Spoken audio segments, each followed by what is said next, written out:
Ladies and gentlemen, welcome back to the Driveway Engineer. I am JR. This is my Cummins. This is Daryl. You guys love Daryl. I love Daryl. Maybe some of you might not know Daryl. Daryl hasn't been out to play for a while. The economy sucks. Let me tell you what, my raises do not cover the cost of imaginary inflation.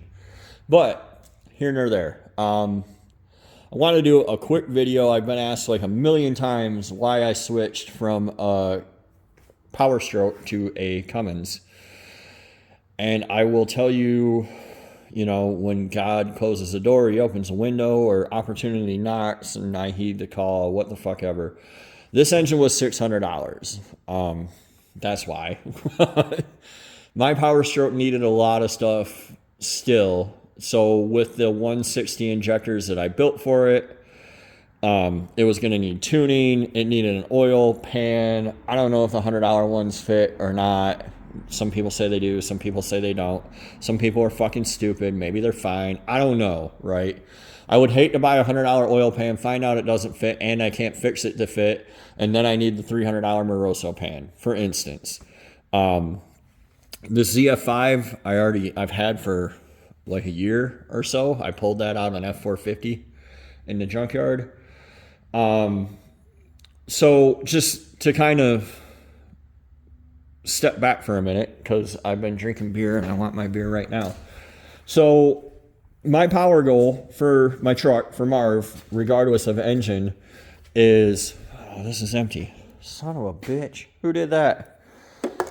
Power goal for Marv, I guess the goalpost, the baseline is my old truck Clifford. If you're a longtime viewer of the channel, I used to have a 2500 with, thanks Wyatt for the beers.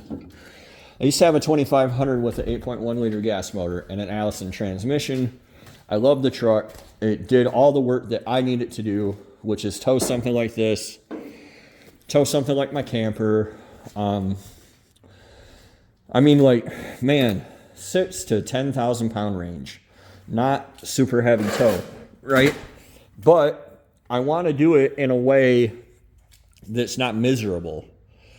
So like my half ton out there will pull this truck, no problem.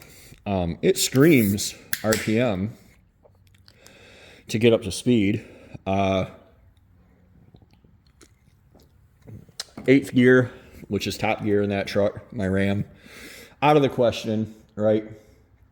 Clifford would sit in 5th gear at 75 miles an hour, no problem, just whoa.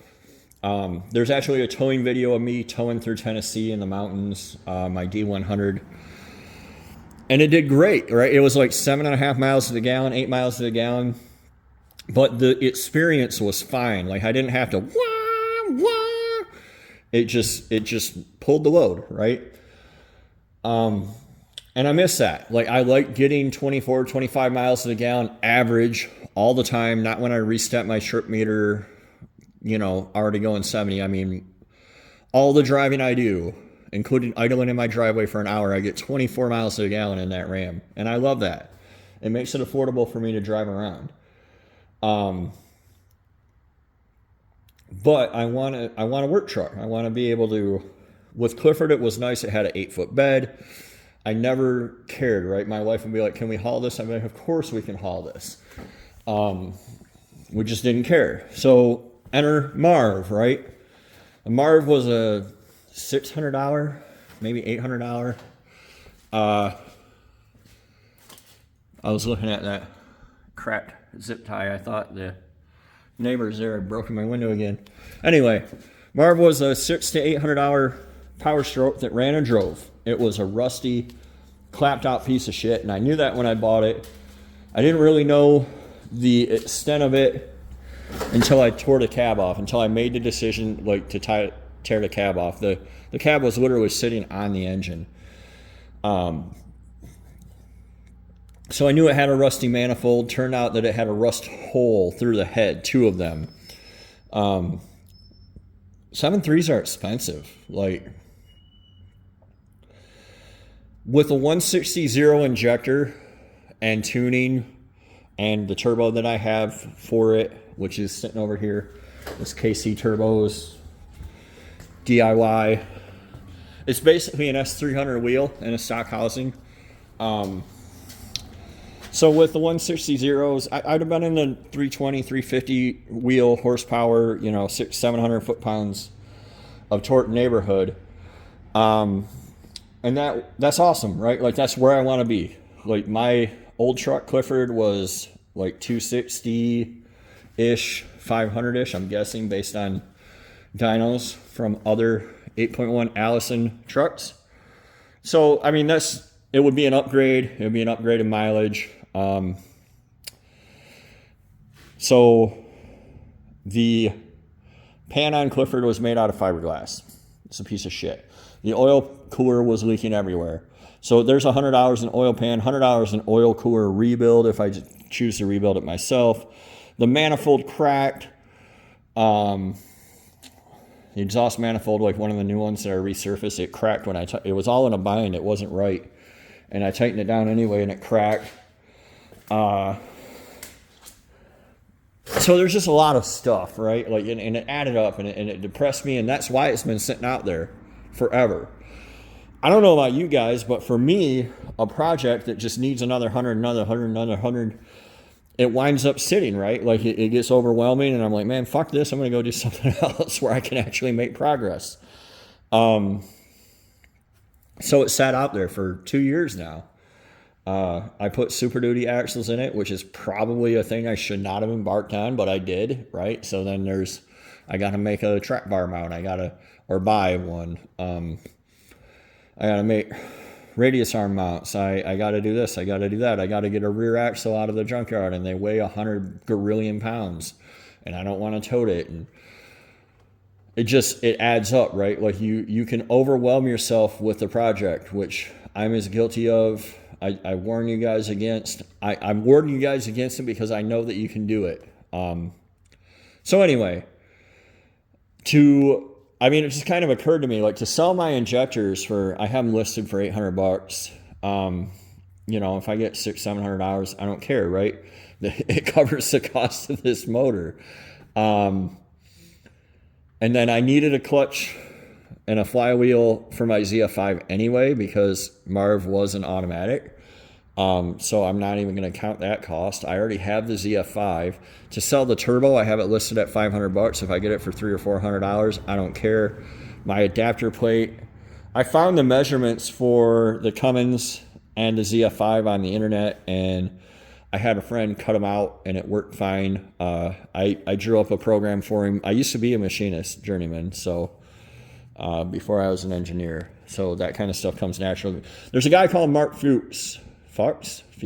It's probably Fuchs. It's probably Mike. I'm probably drunk. He makes the adapters for these ZF5s as well as ZF6s, and they're pretty affordable. They're like $500. And it'll basically be the same thing as this. So, like, obviously you probably don't have journeyman skills and a friend with a Haas. Just go to Mike Fuchs. $500. All you need is that plate. And then you use a Dodge flywheel. You bore the center for a certain counter, I'm basically following the same thing. I'm way off track and rambling. The point is that I did this because the cost was basically a wash. But the 7.3 has been out of production for, at this point, 20 years, 21 years. It's New Year's Eve as I'm filming this. And the 6BT, like, this version has been out of production even longer, but it's just wildly more supported. I mean, like, I can get a head for this thing for $500, brand new with valve springs in it. That pump, that's a VE pump, is not good enough for, people on their fucking couch that don't even own a Cummins. But that VE pump, which will make, there's a guy who works for one of the diesel shops that makes 700 tire. But just the way it is, it'll make 300 tire and 700 foot-pounds, no problem, with like a $70 fuel pin and the stock injectors. And this thing will eat waste motor oil and eat vegetable fluid or vegetable oil, no problem. So I'll probably wind up being into this for the same cost as a 7.3 by the time I do the Hydra and everything else. I think it'll increase the value of my truck in terms of like if I want to sell it. I think it's worth more with a Cummins than it is with a 7.3. I think it'll get better mileage. I think it'll drive better. I think it'll make more torque. It's just cooler and it's simpler. Like I need a flywheel and a 6.0 liter or 6.4 liter starter and to feed this thing fuel and it'll run. The end. Like literally, that's all it needs. I need a bunch of parts. I need to get a balancer. I need to get a flywheel. I need to get a starter. I need to get a fan thing. Again, shouldn't have really bought an incomplete motor. It'll wind up costing me as much as a complete motor in the end, but the $600 bill was easier for the wife to swallow. And also what drove some of this is my wife screaming that she wants an apocalypse truck. So, like, what's more apocalypse proof than a 6BT that literally, you have to apply 12 volts to the fuel shutoff solenoid because its default is in. So you have to have 12 volts to it for it to go out. And when 12 volts goes away, it cuts the fuel. And that's the whole thing. So, like you can see, I just got to get back on my feet with my broken hand and everything else. And my budget's taking a hit from the holidays like everybody's. Like that truck's not going to run this year. But, well, I won't say that. This engine will run in a few months. It's just that truck won't go down the road this year probably, or at least not significantly. I still got a million little things to do, and I am not Cletus McFarlane or Western Chaplin or whatever. If you would like to sponsor me, Diesel Power Products, and I drink too much and I swear too much and fuck your fucking face, you know, I accept donations, but Happy New Year, motherfuckers. Thanks for watching. That's why I switched to a Cummins. Anyway.